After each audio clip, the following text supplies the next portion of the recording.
નમસ્કાર. સરદાર સંદેશ ન્યૂઝમાં ગુજરાતના તમામ દર્શકોનું સ્વાગત છે. ભાવનગર જિલ્લાના મહુવા તાલુકાના બોરડી ગામે સિંહના મોત બાદ કાર્યવાહી હાથ ધરવામાં આવી.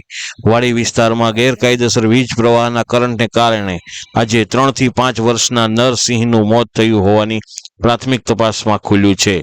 કલ્પેશભાઈ નકુમની વાડીમાં સિંહ જ્યારે પસાર થઈ રહ્યો હતો એ સમયે વીજ કરંટ લાગતા મોત થયું હતું.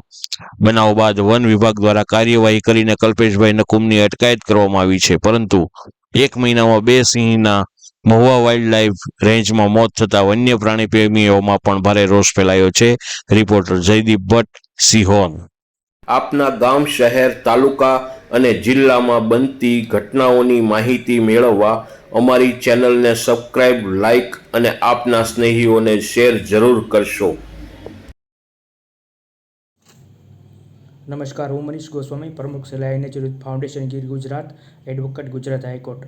આજે ખૂબ દુઃખ સાથે અને આક્રોશ સાથે કહેવું પડે છે કે મહુવા તાલુકાના બોરડી ગામે 1 જ મહિનામાં આ બીજો બનાવ બન્યો છે, જેમાં એક સિંહ આજે પણ વીજ કરંટથી મોતને ભેટ્યો છે.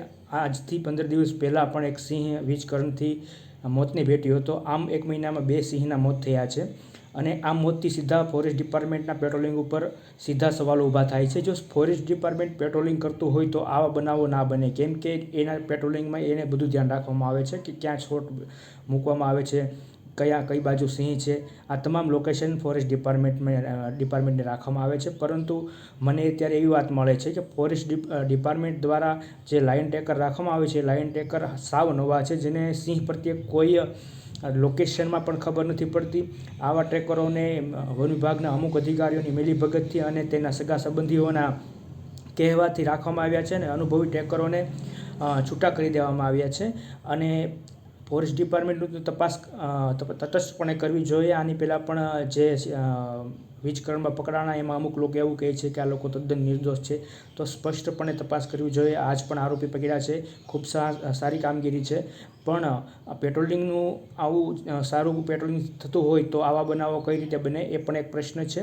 અને ખોટવડામાં સિંહોની સુરક્ષા માટે ત્યાં વનકર્મીઓ રહી શકે તે માટે થઈને 7 ક્વાર્ટર 3 વર્ષ પહેલાં બનાવવામાં આવેલા છે. પણ આ ક્વાર્ટરમાં આજ દિન સુધી કોઈ રહેવા ગયું નથી કે કોઈ પણ ફોરેસ્ટ ડિપાર્ટમેન્ટના કર્મચારીને આ ક્વાર્ટર ફાળવવામાં નથી આવ્યા.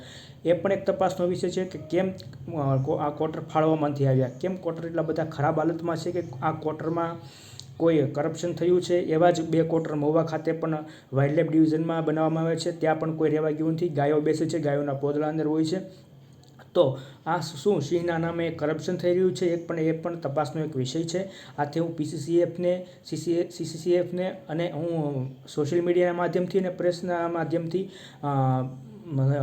ઉપલાધિકારીને ધ્યાન દોરવા માગું છું કે આ જે સિંહના નામે જે કરપ્શન થતું હોય તેને અટકાવવું જોઈએ અને સિંહની સુરક્ષા માટે કડકથી કડક જે પગલાં લેવાય તે લેવા જોઈએ. જો ધ્યાન દેવામાં નહીં આવે તો આવા બનાવો તો છાશવારે બનતા જ રહેશે. એમાં કોઈ નવાઈ નથી. Thank you.